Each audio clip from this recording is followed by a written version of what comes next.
Dans l'épisode précédent, j'ai découvert que mon arrière-grand-père Léibus a été arrêté le 16 juillet 1943, un an, jour pour jour, après sa femme.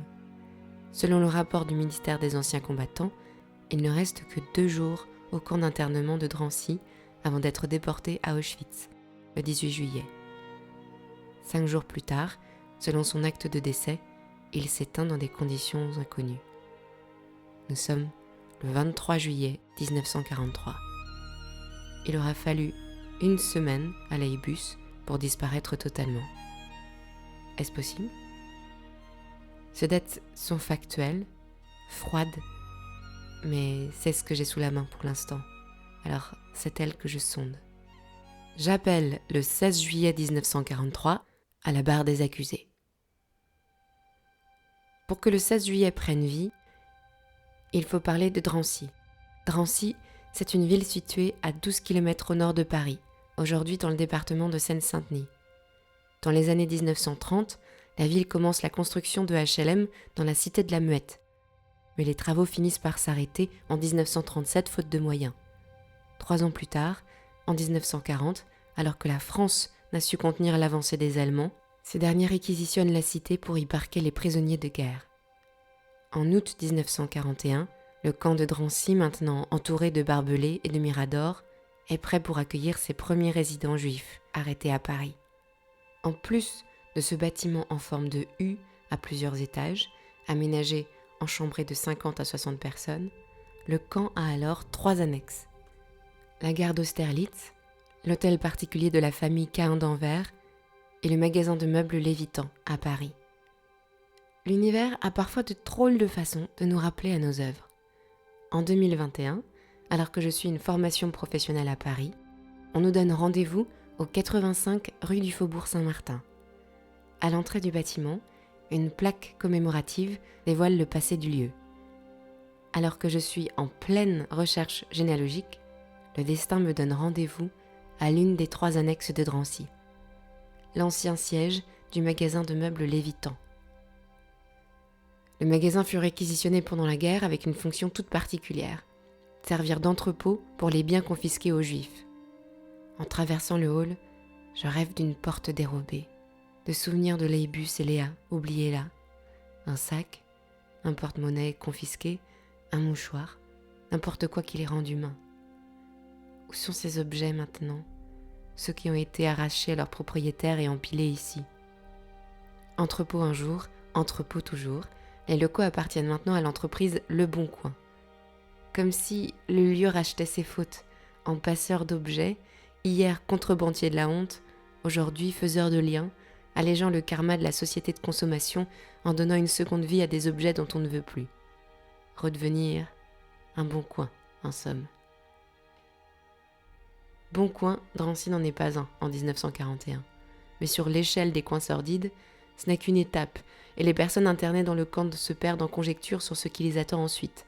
Ils en parlent, il y a des rumeurs. Retour à la maison, emprisonnement, camp de travail en Allemagne, le mystère plane. En tout, 80% des Juifs déportés de France passeront par Drancy, soit environ 65 000 personnes pour 62 convois. Quand on pense au mot convoi aujourd'hui, on imagine les convois exceptionnels. Vous savez, quand 3 camions transportent la pale gigantesque d'une éolienne. Les convois qui partaient de Drancy étaient plus discrets, eux. Ils n'emportaient pas moins la plus précieuse des marchandises. 11 400 enfants furent déportés de Drancy. Et eux aussi se perdaient en conjecture sur cet endroit inconnu où le prochain train les déposerait. Cette énigmatique destination. C'est pourquoi ils se mirent à parler de Pichipoy. Pichipoy en yiddish fait référence à un village imaginaire, mais un village de misère, un trou perdu où même le rabbin ne mettrait pas les pieds. Qu'est-ce que Léibus sait de Pichipoy ? S'imagine-t-il qu'il y retrouvera sa femme Léa ? Léa qui, 1 an jour pour jour avant Léibus, a été arrêtée le 16 juillet 1942, puis emmenée à Drancy à un des pires moments de l'histoire du camp, la rafle du Veldiv, la rafle de juifs la plus massive réalisée en France pendant la Seconde Guerre mondiale. Dans ma famille, on ne m'a jamais dit qu'elle avait fait partie de cette rafle. On me disait « Léa, elle a été arrêtée en faisant les courses ». Pourtant, Un jour que je relis des documents sur les rafles organisées en France, j'ai une prise de conscience soudaine. Les dates concordent avec cette immense rafle du Veldiv qui a lieu les 16 et 17 juillet 1942. Environ 13 000 personnes, dont un tiers d'enfants, sont arrêtées et entassées pendant 5 jours, quasiment sans eau, sans nourriture, sans toilette, dans la chaleur infernale de ce stade dédié à de grandes compétitions sportives. Et Léa a été arrêtée le même jour. Ça ne suffit pas pour en conclure qu'elle est passée par le traumatisme du Veldiv, mais elle est toute proche. Ensuite, elle va rester à Drancy plus d'1 mois alors que le camp est complètement surpeuplé. Plus de 7000 personnes pour 5000 places théoriquement. On y manque de tout. En août, des enfants qui ont été séparés de leurs parents après la rafle du Veldiv arrivent dans le camp totalement désorientés. Des gens se suicident par défenestration. Léa assiste à tout cela. Il y a jusqu'à 3 convois par semaine. La veille de son départ, le 24 août 1942, elle est avec ceux qui partageront son convoi. Fouillée, dépouillée, enfermée dans une des chambres attribuées aux déportables jusqu'à l'aube. La particularité des convois d'août 1942, c'est qu'ils sont constitués d'une majorité d'enfants. 580 enfants sur 1000 personnes dans celui de Léa. Il n'y aura que 3 survivants. 908 personnes seront gazées dès leur arrivée et elle disparaît officiellement le 29 août 1942 à Auschwitz. Est-ce que Léibus l'a senti ? Il faut savoir que Drancy a été sous administration française entre septembre 1941 et juin 1943. De ce fait, les documents relatifs à la comptabilité du camp sont aujourd'hui conservés dans le fonds de la police générale. Le 4 novembre 2019, j'envoie un mail à la préfecture de police qui administre ce fonds. 10 jours plus tard, le SMAC, le service de la mémoire et des affaires culturelles du cabinet de la préfecture de police, me répond. Oui, les recherches effectuées sont positives et plusieurs documents ont été retrouvés. Mais la suite du mail apporte des nuances. Il y a des trous dans la raquette. Ils n'ont pas les archives du camp après juin 1943. En outre, certaines personnes parvenant à se soustraire à l'enregistrement ou ne disposant d'aucune valeur à déclarer ne sont pas inscrites dans la comptabilité du caissier. Traduction, un dossier sur Léa, mais rien sur Léibus. J'ouvre fébrilement les scans envoyés par email. Une variation de jaune vieilli emplit l'écran. C'est un document du 16 mai 1944 qui s'intitule « État des sommes versées à la Reichskreditkasse », la caisse de crédit allemande, au crédit du compte de M. Niedermeyer, c'est le commissaire allemand pour les biens juifs. Une liste de noms, des dates et lieux de naissance, une nationalité, une adresse et une somme. L'administration vous dépouillait consciencieusement de vos biens. Après tout, personne n'en aurait besoin pour Pichipoy. Les noms aux consonances juives défilent. Les nationalités polonaises en majorité, autrichiennes quelquefois allemandes. Rue de Rambuteau, de Ramponneau, rue Elzévir, rue de la Roquette, boulevard Saint-Germain. Je trouve Léa. Sa participation involontaire au régime nazi, 120 francs. Les sommes vont de 50 à 800 francs dans ce dossier. Sur un autre, j'aperçois même un homme dont la contribution forcée s'élève à 3000 francs. 1 an, jour pour jour après Léa, l'histoire se répète. Le 16 juillet 1943, Léibus est arrêté et les comptes à rebours recommencent. Les rafles ont souvent lieu très tôt le matin pour ne pas alerter les voisins, pour qu'il y ait le moins d'opposition possible, mais je ne connais pas les circonstances de l'arrestation de Léibus. Est-il arrêté chez lui, lors d'une rafle, dans la rue, alors qu'il est en fuite ? Ce n'est écrit nulle part. Tout ce qu'on sait, c'est qu'il est enregistré dans le camp à cette date, puis mis dans un train pour Pichipoy 2 jours plus tard. Ça me semble tellement rapide. Je l'imagine chez lui, le 16 au matin. Il boit son café au lait, entouré de ses enfants. Ah non, et denrées alimentaires coloniales étaient rares pendant la guerre, donc il n'a peut-être pas de café. Reprenons, il boit du lait tout court, en lisant son journal. Ah, mais vu le système de rationnement, le lait n'est donné qu'aux catégories J3, les enfants en bas âge. Est-ce qu'il lit bien le français ? Bon, il n'y a peut-être pas de lait, ni de journal. Disons qu'il discute en famille. Si ce n'est que sa femme Léa a disparu depuis 12 mois. Son fils Elias, mon grand-père, n'est pas à la table, il s'est engagé comme légionnaire. Léibus sait-il même qu'il se bat en Afrique ? Sheya, un autre de ses fils, a été déporté aussi en 1942, un mois après Léa. Peut-être son fils Bernard est-il là ? Et ses filles, où sont-elles ? Cette scène que j'imaginais où il boit son café au lait discutant avec sa famille au moment de se faire arrêter est compliquée à écrire. Peut-être qu'il est déjà seul. C'est même tout à fait probable. Cela expliquerait pourquoi même après la guerre, personne n'a su comment il était parti. Mais s'il est seul, pourquoi rester à Paris ? Pourquoi ne pas tenter de fuir ou de se cacher ? Toujours est-il qu'il est emmené le 16 juillet à Drancy. Comme tous les internés, il doit être enregistré, même si je n'ai pas encore de traces de cet acompte. Comme je n'en ai rien sur son passage là-bas, je regarde les archives de Météo France. Il fait chaud, l'été 1943. Une canicule sévit dans le nord de la France, dont Paris. Il fait 38 degrés. Drancy est toujours un endroit terrible. On y manque de vivres, le camp est surpeuplé. Il n'y a rien à faire à part des corvées d'entretien du camp. On ne peut que se concentrer sur la faim et la soif. Léibus doit avoir chaud, très chaud. Lui donne-t-on de l'eau ? A-t-il de l'ombre ? 1 mois et demi plus tard, en septembre 1943, des hommes auront la résistance de creuser un tunnel sous Drancy pour s'en échapper. Ils creusèrent sans relâche pendant 1 mois et demi, quand, à 3 mètres de la fin, le tunnel fut découvert par les Allemands qui les forcèrent à le murer eux-mêmes. Ils y gravèrent dans le ciment frais « CJ, la grande illusion » et signèrent de leur nom. Léibus les a-t-il croisés, ces hommes si braves ? A-t-il caressé la même idée dans les 2 journées où il resta à Drancy ?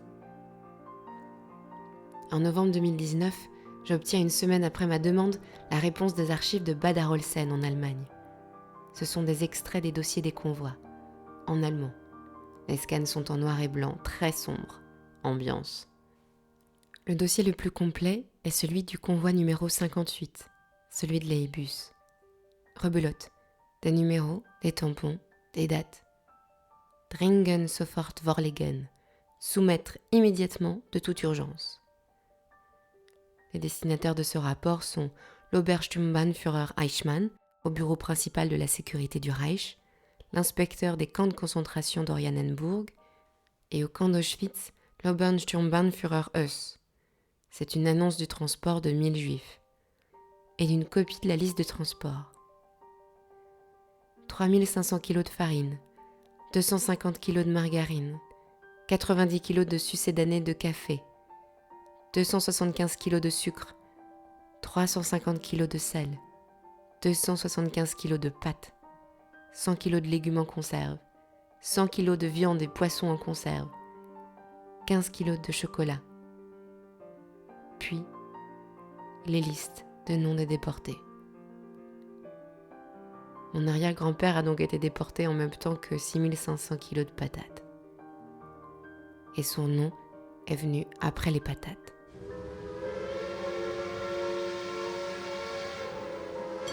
Il est mentionné dans les documents de la DAVCC, la Direction des victimes des conflits contemporains, que mon arrière-grand-père Léibus a déporté le 18 juillet 1943 pour Auschwitz, un camp qu'on sait maintenant destiné à exterminer tout opposant au régime nazi.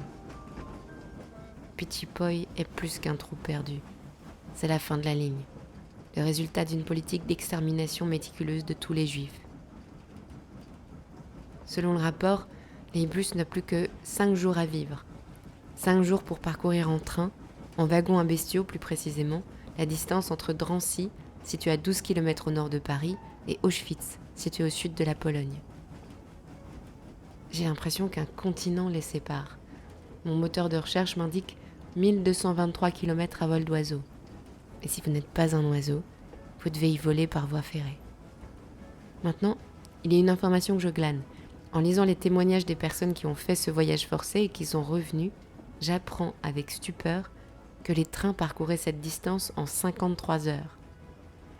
53 longues heures d'agonie, entassés les uns sur les autres. Mais l'équivalent d'un peu plus de 2 jours en fait. Il est donc tout à fait plausible que le convoi de Léibus, en partant le 18 juillet, ait le temps d'arriver le 20 ou le 21 juillet. Il ne lui reste alors que 2 jours à vivre. Les dates tiennent la route. C'est possible.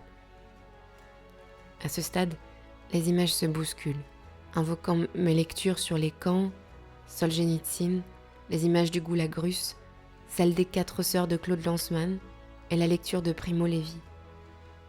Mais je tombe sur un os. Mais il y a un truc qui cloche. En essayant d'avoir plus d'éléments sur ces conditions de déportation, j'ai bien noté le nom de Leibus dans le catalogue d'archives en ligne du mémorial de la Shoah. Et sur son profil, que j'ai pourtant déjà lu plein de fois, on peut voir qu'il fait partie du convoi numéro 58. Sous mes yeux est écrit noir sur blanc que ce convoi ne part que le 31 juillet 1943 de Drancy. Pourtant, son acte de décès retrouvé dans les archives de la DAVCC mentionne qu'il est mort le 23 juillet. Les archives de la DAVCC ne concordent même pas avec celles du mémorial. J'ai l'impression de tourner en rond. Alors que je piétine, me vient l'idée de googler le convoi numéro 58 sur Internet. Je dois vérifier si Leibus a vraiment fait partie de ce convoi. Je tombe sur l'histoire d'un certain Jules Teboul. Selon le site internet des Amis de la Fondation pour la mémoire de la déportation de l'Allier, Jules Teboul est un gendarme né en Algérie. Il est fait prisonnier pendant les combats en juin 40 et il est libéré en août. Un an plus tard, il est exclu de la gendarmerie en exécution des prescriptions de la circulaire numéro 2406 du 31 juillet 1941, celle qui exclut les juifs de toute une liste de fonctions. Jules Teboul est juif, il essaye de s'enfuir mais il est arrêté à la ligne de démarcation. Après plusieurs transferts, il finit par être interné à Drancy le 19 juin 1943. Et c'est là que l'histoire de Jules Teboul rejoint celle de mon arrière-grand-père. Sur le site internet que je consulte, on peut voir un extrait de 5 noms du convoi numéro 58. Le 5e, c'est Leibus. Mon arrière-grand-père est parti dans les mêmes convois que Jules Teboul le 31 juillet 1943. Il n'était donc pas parti le 18 juillet, comme le disait la DAVCC, ni mort le 23. Il a eu du rable, l'arrière-grand-père. Une semaine après sa mort officielle, il part vraiment pour les camps. Dans le mémorial de la déportation des Juifs de France, Serge Klarsfeld écrit à propos du convoi numéro 58. Le 31 juillet, Alois Brunner, le directeur du camp de Drancy, rédige et signe le téléx habituel à Eichmann et à Auschwitz. Il annonce le départ ce même jour à 10h du transport D901/48 de Paris-Bobigny pour Auschwitz avec 1000 juifs. 514 hommes, 480 femmes et 6 indéterminés. 95 enfants de moins de 18 ans. À l'arrivée à Auschwitz, 218 hommes furent sélectionnés avec les matricules 133 781 à 133 998, ainsi que 55 femmes, matricules 52 297 à 52 351. 727 personnes furent gazées immédiatement. En 1945, de ce convoi, il y avait 28 survivants, dont 18 femmes. Jules Teboul, le gendarme né en Algérie, est déclaré décédé le 5 août 1943 à Auschwitz, conformément à la loi Badinter qui dispose: lorsqu'il est établi qu'une personne a fait partie d'un convoi de déportation, sans qu'aucune nouvelle ait été reçue d'elle postérieurement à la date du départ de ce convoi, son décès est présumé survenu le 5e jour suivant cette date, au lieu de destination du convoi. Déporté le 31 juillet, donc officiellement décédé 5 jours plus tard, le 5 août. C'est comme ça que la DAVCC a constitué l'acte de décès de Leibus, en pensant qu'il faisait partie du convoi numéro 57, parti le 18 juillet, et sans savoir ce qui lui est vraiment arrivé, la loi Badinter décide de la mort de mon arrière-grand-père le 23 juillet 1943. Élémentaire, mon cher Watson. En résumé, rien ne s'emboîte dans des créneaux parfaits. Mais j'ai pu établir que mon arrière-grand-père est encore vivant au moment où l'administration française le considère déjà mort. Ça me fait esquisser un sourire. J'ai l'impression que c'est son pied de nez d'outre-tombe.